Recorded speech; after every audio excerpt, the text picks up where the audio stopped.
All right, welcome back to Gun Bunny Customs, and we're doing part 2 of the Gijoe classified Dragonfly Haslab breakdown.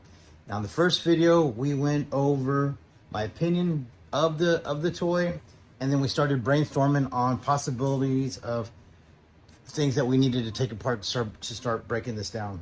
Now, we were able to get the canopy off very easy, and then figure out that we needed to heat these up before we start playing with them, so then that way they don't crack and break like a lot of other folks have unfortunately done.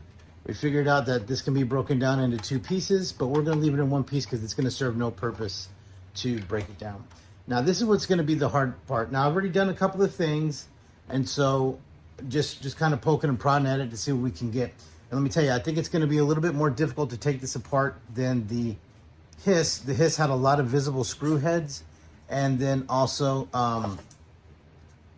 the way that it just kind of sat on itself, it ended up being easier than I thought it was. And this seems like it's going to be a little bit harder because they've been able to camouflage the connection points a lot more than what they did with the Hiss. Okay, so here's some parts that I already took off. The first screw that I got was the one that was in here, and it was the only visible screw head. So I removed it just because it was, low-hanging fruit. Now, this little panel snaps on right here. And all I did was very easily take my pry tool and I just popped it out. I worked it out. You can see where it was. Just popped that out. And then it had one screw in there. In that screw hole. And I took that out. And that was something that we were able to identify in the first video. Now, another part we were able to identify in the first video was this round one here, and it had a plug in it just like they did on the Ram. And I tried using a heated up X-Acto knife and pushing it into the surface of it and letting it cool, and then trying to pull it out, but it was really snug in there. So I ended up sort of having to drill out the top of it. So as you can see, this is the plug that was in there, and there's the top that I had to drill out. And it's got a little, I don't know, like a little notch, like a little peg notch right there. And that's what was lining it up and locking it in there. And then once I was able to drill all the way through and kind of put a little bit of pressure one ways with the drill bit, and it popped right out. And then it exposed the screw. So that's my progress so far. Here's my parts cup. Now, I think, as I keep examining it, I'm thinking a couple of things. One, this panel here, based off of what I can see through the daylight in here, it's connected to the outside of the inside of this, if that makes sense. So it's the inside, the outside portion of that canopy that's inside of it. This one here almost looks like it's a separate piece that kind of snapped in somehow. But I can't figure it out how to get those out or to get behind them. Now, the pegs here on these doors, they seem pretty long. They don't seem to want to easily give way like a lot of them do. So that means that they must be pretty long. So then that way, the only way we'd be able to kind of take those out is if we were to remove this piece and kind of take him out from the inside. We'd be able to kind of, twist it and get it out of that locking point and do that. The other concern is this and this nose cone. This nose cone, honestly, I don't think it holds the 2 pieces together, or maybe it does, because that black piece looks separate, and then this bottom piece looks separate, and then that's a different piece, and that's a different piece. So you got 1, 2, 3, 4, 5 pieces all there together, and then the instrument panel. So there's got to be a way. So my guess, if I had my, if I can make an educated guess based off how I've broken down all their other vehicles, I'm guessing we're going to have to heat this up a lot, because it's like a rubberized plastic. So we're going to have to heat this up a lot, enough to get it soft enough to pull off, and then I think there will be some kind of hidden connection point underneath that. So that's as far as I've been able to get so far. It is a pretty complex, toy. And then the other thing is, you know, you don't want to, you know, kind of willy-nilly destroy it. Like I'm okay with drilling into the front of that because I know I can easily fix it, and when I'm done you wouldn't be able to tell the difference. But I don't want to damage a complete piece like a nose cone because I don't have that unique piece, and I you know, and it would be a whole lot more difficult for me to fix that and you know, kind of camouflage it in to where you wouldn't be able to see it. Now the other part that I'm looking at is down here. It looks like down here this whole panel comes off. Now if you look in here where these are the pegs where it sits on the flight stand, there's nothing in there but the bottom of this tray. You can see the bottom of the black tray in there. And in fact, the hole, the inner wall of that hole doesn't even go all the way. It goes up some, and then it just kind of stops, and then you can see the bottom of that tray. So somehow, some way it connects here. So I'm gonna be kind of working and prying on that, and maybe that just snaps out and then allows us to get to the screw points that screws the skids in there. All right, so I'm gonna heat those things up, and I'm gonna keep kind of, you know, going at it like a little honey badger and see what I can get. But there's no screws on this side that I've been able to come across to where they have, you know, half of them on one side and half on the other. So like I said, the same thing, this looks like it's, you know, connected to a part of the outside of that cockpit piece, and then there's no screws on this side. All right, so I'm gonna keep pawing at it and see what I can, you know, what can I accomplish, and then I'll come back.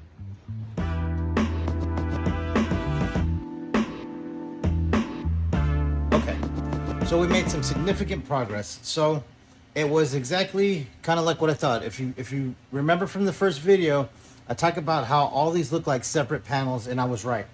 So the nose cone is actually thinner than I thought, so it's very easy to heat up. So if you look inside of there, you see that shiny stuff. That's the remnants of the glue. And you can see it as well on here where that was on there. So this, oh, I gotta put this. So this was on here, down here, right? That went in there, and then this went up here, and that went here. So once I popped this off, it exposed another screw hole right there. So I took that screw out. Once I took that screw out, I was able to put my pry tool right down the middle like that and start kind of prying it from side to side. Once I opened up and loosened that kind of connection point, it allowed this to get loose enough to pop off. And it popped off, and when it did, it exposed yet another screw hole, and I took the screw out and I put it in the parts cup. And then when I kept prying it and making it loose, then this part was able to snap off. You can see it has those 4 kind of friction post snaps, and then it's got yet, let me get it in here, let me show you. Then it's got yet another screw hole, and the screw is still in there. I gotta take that out, but you can see the first one, the second one, and the third one. Now, once I take this one off, I should be able to open this up enough to remove this and then start maybe getting at to like right here so I can see how this connects, and then we're probably going to have to move on to that. Okay, so that's another little quick progress report. I'm going to get back to honey badgering it, and then we'll be back in a little bit.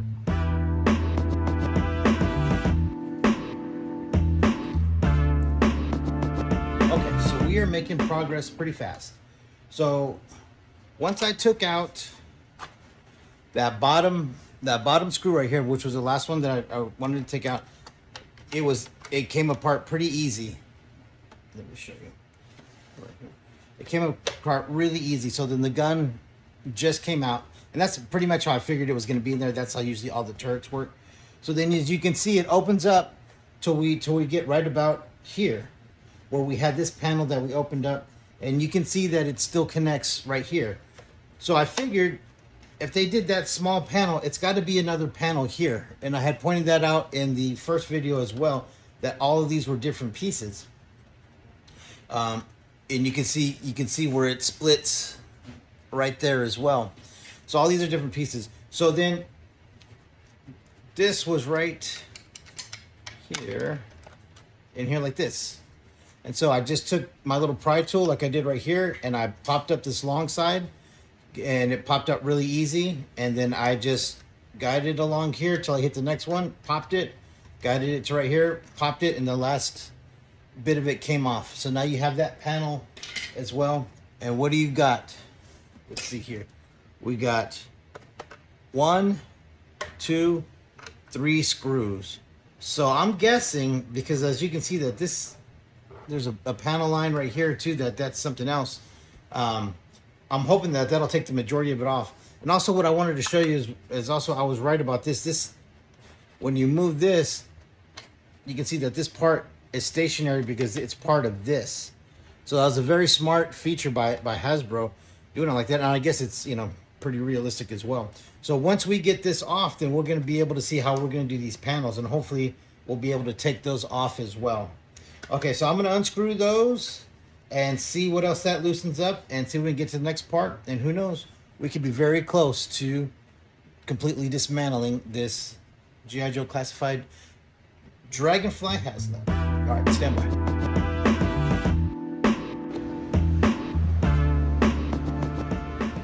Okay, and we're back, and we are making good progress. Okay, so after I had removed these and was able to open this up and remove these panels here, and I was really able to open up the body, we had this panel down here that covers up the bottom and where the battery box goes. Now I kind of fucked up on this part, but I'll be able to fix it. This is a pretty easy fix. So this goes down in here, and it covers this part, and it covers the skids. So once I was able to open these up, it exposes the tabs that hold it. So as I was popping it up, it was stuck in one place, and I thought it was because there was another tab, but really it was this. It was the plastic part of the screw holding it into the actual battery box, the cover part. So when you get to this part, you need to take the door off, and then it'll pop right off. I didn't know that until I broke it, but luckily for me, it's a really easy fix. I just got to glue that back on to the inside of that, and you wouldn't even be able to tell. And I don't put batteries in it anyways, so it doesn't even matter to me. So then you have this portion that comes off in here, and so then once you get to this part, you're going to get exposed to the skids. So then it has 4 screws, 1, 2, 3, 4. You take those off, and the skids come right off. And so now we can kind of see a little bit more what we're dealing with, and how we got to, and then we got to try to figure out, all we got to do is figure out this last piece right here, and we should be able to pop it out. So one of these panels somehow, some way, has to pop out. Now I did notice that when I open it up back here, hold on, when I open it up in the back, this will pop off, the top part will pop off. So there's got to be something there. I'll have to kind of look in there. There's got to be something here where this top part snaps in and keeps it all together. So there might be a portion or something that pops up and has another screw maybe. There's no screws down in there. So I don't know, I have to see, because it's got the rotor part, so there's got to be something in there. But we're making good progress. I'm not going to really take apart all of these screws, because that just holds the battery box and shit together, unless I have to, because I think it just all holds the interior piece together, because the looks like the cockpit, the panels on the inside, and this is all one big molded piece with this inside of it. So it's kind of like a big taco. All right, like I said, I'm gonna keep going at it, but we're making good progress, so we're getting there. All right, so just stand by and I'll try to figure it out.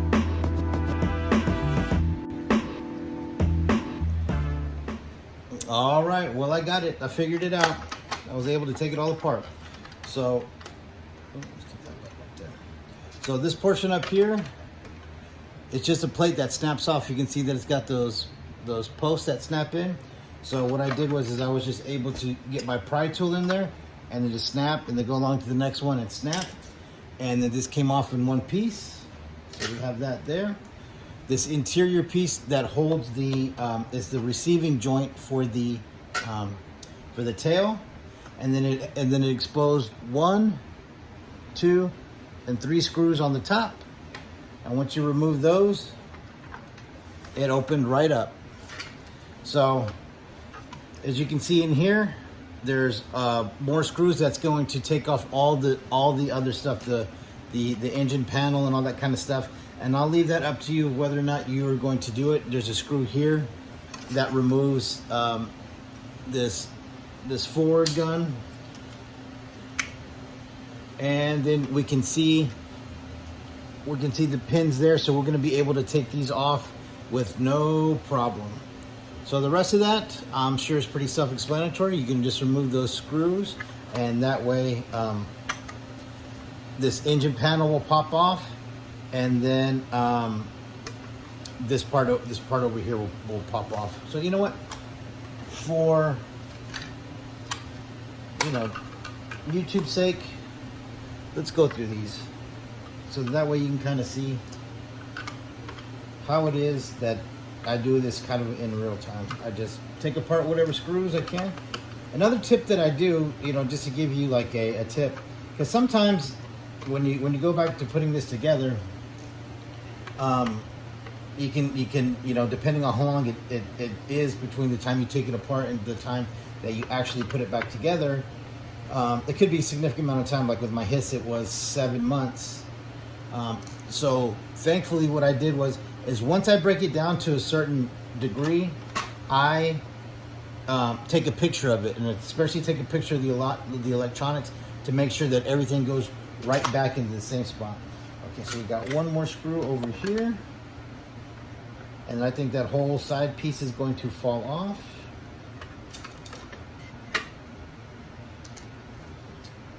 You can see that whole side piece fell off. Here's this. And here's the engines. So that's it. This one, same thing. It actually has a pretty small tab, so we'll be able to get it off pretty easily. So you take apart that on both sides. There's your engine. And then this cockpit just comes right out. The button release comes right out. The roto mechanism comes right out. And then like this little light we put in there. And then now we can just take apart all these little screws. These we don't have to, but it's the same thing. I'll take apart these on this side, and then I'll take apart the forward guns. And my friends, that is it. That is how you take apart a G.I. Joe classified, the brand new G.I. Joe classified Dragonfly Haslab. It's done. All right. Thank you for tuning in. Thank you for watching these 2 videos. Hopefully you enjoyed the content. Stand by for the final product. Like I said, this is going to be a Tiger Fly. And we're going to get rocking and rolling on that. We'll probably do some painting tonight, and then do the bulk of it tomorrow. Because I'm pretty pumped about this. I've been wanting to really work on something. I haven't had a lot of motivation lately to work on the projects that I started, but I have this one that I've been waiting on. The mech legs from for the treble bubbles from Gridiron. I have an awesome idea for those. And then also I'll be painting some of those ramen toys vans, the bread vans, for a gentleman by the name of Stanley Eberhardt. So shout out to him. I'm looking forward to getting those. And those are the projects that I'm looking forward to doing right now. All right, well that's it. Like I said, please like and subscribe. Follow Gun Bunny Customs on Instagram, and we'll see you next time.